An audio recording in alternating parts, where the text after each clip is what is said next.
नगर times देख रहे हैं आप, आपके साथ हूं मैं छवि फाकना। आज हम बात करने जा रहे हैं कि आखिर क्या होती है राजनीतिक शरण, इसके लिए क्या करना होता है।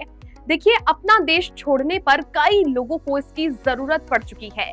राजनीतिक शरण, जिसे पॉलिटिकल असाइलम भी कहा जाता है, इस शब्द की चर्चा इसीलिए हो रही है क्योंकि बांग्लादेश की प्रधानमंत्री रही शेख हसीना को अपने पद से इस्तीफा देना पड़ा और आनन फानन में देश छोड़ना पड़ा। इसके बाद से उनके किसी दूसरे देश में राजनीतिक शरण लेने की बातें लगातार हो रही है। आपको बता दें कि राजनीतिक शरण एक ऐसा कानूनी संरक्षण है। नियमों के हिसाब से अगर ऐसा कोई व्यक्ति अपने धर्म, जाति, राष्ट्रीयता या किसी विशेष समूह से जुड़ाव के कारण या फिर राजनीतिक कारणों से अपने देश में सताया जा रहा है और वो बाहर रहने में खतरा महसूस कर रहा है, तो वो किसी अन्य देश से शरण मांग सकता है।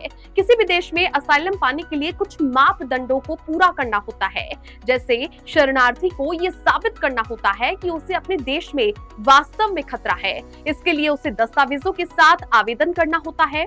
कई बार शरणार्थियों को साक्ष्यों की भी जरूरत होती है, यानी प्रूफ्स की, जो उसके दावे को सही साबित कर सके। शरणार्थियों का इंटरव्यू लिया जाता है, जिसमें उसे अपने दावे के बारे में विस्तार से बताना होता है। अब आपको ये बताते हैं कि राजनीतिक शरण देने का फैसला आखिर कौन करता है। हर देश में राजनीतिक शरण देने के लिए एक अलग अलग प्रक्रियाएं होती है। आमतौर पर ये फैसला सरकार या किसी स्वतंत्र एजेंसी के द्वारा लिया जाता है। राजनीतिक शरण की प्रक्रिया लंबी और जटिल हो सकती है।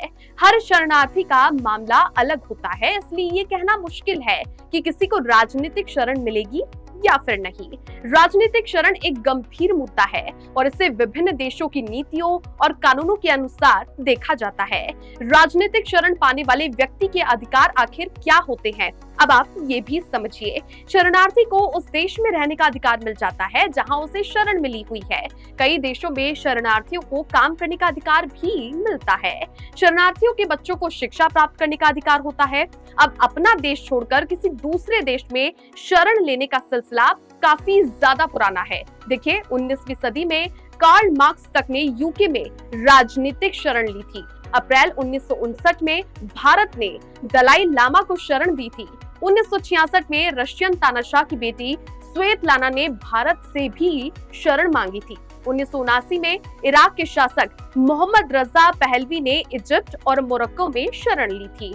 2010 में विकिलीक्स के फाउंडर जूलियन असांज ने लंदन के इक्वाडोर की एम्बेसी में शरण ली थी।